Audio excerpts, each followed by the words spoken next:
FIFA sold the United States a $40 billion dream. But what the cameras aren't showing is an economic collapse that has already started draining the wealth of our cities. While the world celebrates the goals, a $1 billion hole is being dug, and only one person is going to be left holding the bill. You. The reports that the hotel industry and local governments are trying to hide reveal that the tourists who were supposed to sustain this party simply didn't show up. And the deeper you look into this hole, the uglier it gets because there's a layer to this story that nobody is covering, and that explains why this is going to repeat itself in every World Cup, in every city, forever. I'm going to show you right now how this game is being played against you.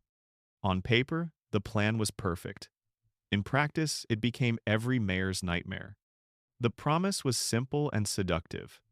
World Cup in the United States means tourists arriving in massive numbers, hotels packed, restaurants with lines out the door, small businesses making more than they ever make in a normal summer. That's the classic playbook. It's what FIFA sells. It's what mayors repeat at press conferences when they approve billions in infrastructure spending. But while the mayors celebrate, the hotel industry reports and real-time data are telling a completely different story. Rosanna Mayetta, president of the American Hotel and Lodging Association, the AHLA, said publicly, with the tournament already underway. A series of factors tempered the initial optimism. I love it when executives speak corporate, because the translation is always more honest. Tempered the initial optimism means the party didn't show up, and when the president of the association that represents the sector that benefits most from tourism admits that publicly while the games are happening, the problem is serious. Before understanding where things went wrong, you need to know the size of what was promised. FIFA came to the negotiating table with a number that made any mayor sign on the spot. $40 billion in economic revenue generated by the tournament across the three host countries. 40 billion. That's the kind of number that turns billion-dollar public spending into an obvious investment. That's the kind of number that gets budgets approved without pushback. And with it came the promise of 800,000 jobs created. Put that in perspective, that's more people than the entire population of cities like Seattle or Boston being employed because of a soccer tournament. That was the contract the city signed, that was the bet. Then the game started and something became visible in a way that's impossible to ignore. Empty seats. At the opening matches in the United States and Canada, the stadiums weren't full.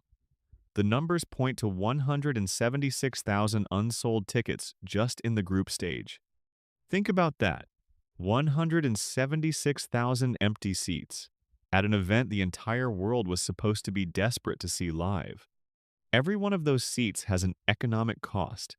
It represents a tourist who doesn't exist, who isn't going out to dinner that night, who isn't paying the bar on the corner, who isn't buying a souvenir at the shop downtown, who isn't calling an Uber back to the hotel. The empty seat looks like just an ugly photo op, but it has a price, and that price is felt block by block across the host cities. Here is the most concrete proof of what's happening. The AHLA pulled data from all 11 American host cities, and the result is this. 80% of hotels are running below their initial booking projections. 80%. With the tournament underway, let that sink in for a second. You're hosting the World Cup, and 4 out of every 5 hotels in the American host cities are below what they projected. In Kansas City, bookings fell below normal June and July levels, worse than a regular summer with no World Cup at all. Seattle is operating 80% below its own summer benchmarks.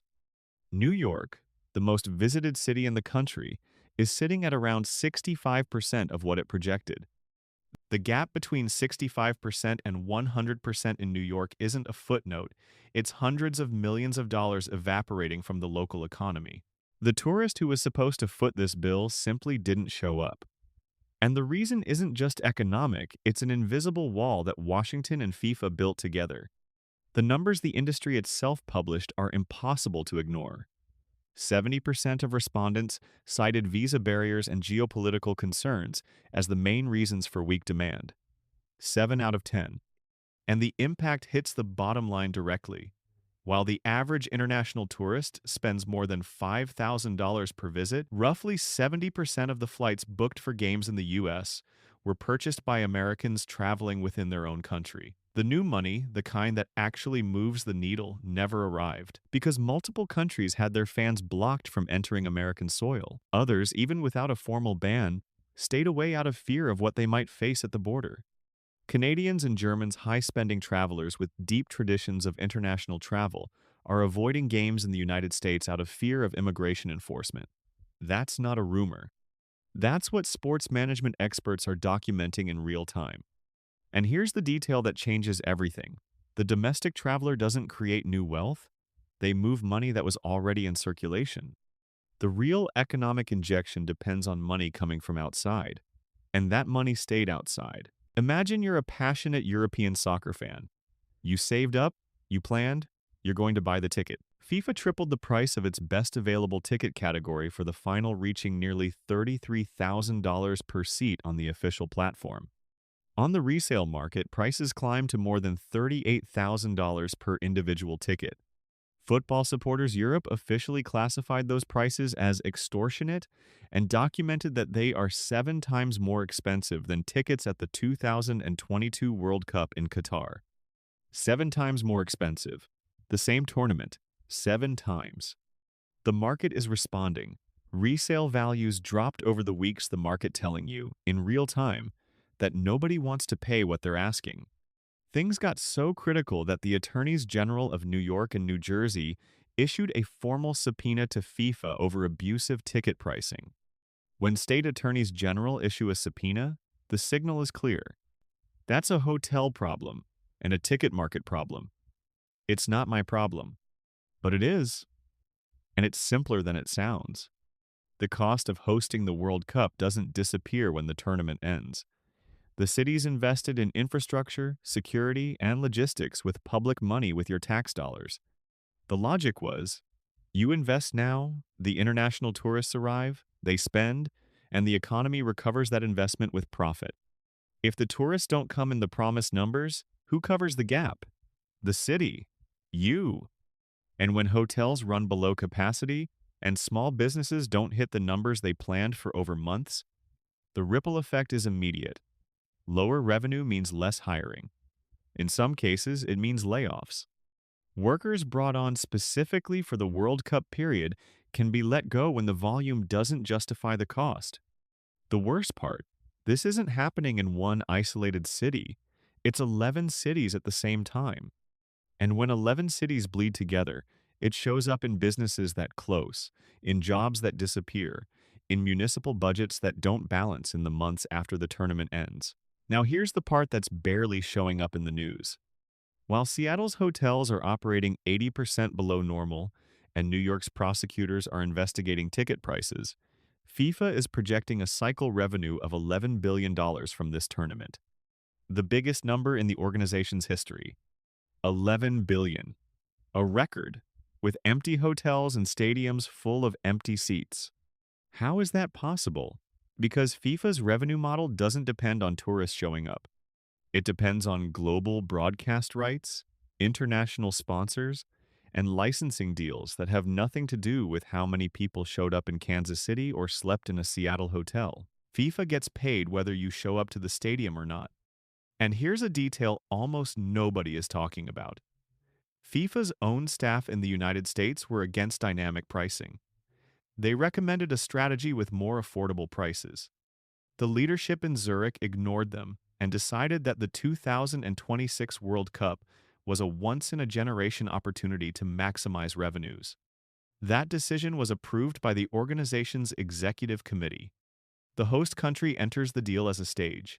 It provides infrastructure, security, logistics, it bears the cost, and it keeps the slice of revenue that depends on physical tourists actually showing up. If they don't show up, the cost stays. FIFA's revenue doesn't change. That's the contract, signed by mayors who believed in the $40 billion promised. And it's a structure designed to repeat itself in every World Cup, in every city, with every new promise of economic transformation. FIFA promised $40 billion in economic revenue and 824,000 jobs. What's actually happening?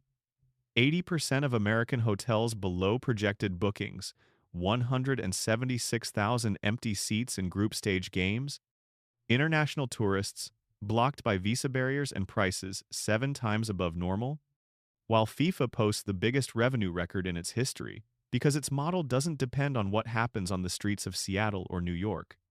That's the real scoreboard, and it matters to you because the cost left behind in the host cities is public. It's yours. The 2026 World Cup is a warning about how big promises can hide billion-dollar holes in your pocket. If you want to keep understanding how this game is played, subscribe. We analyze what nobody else wants to tell you.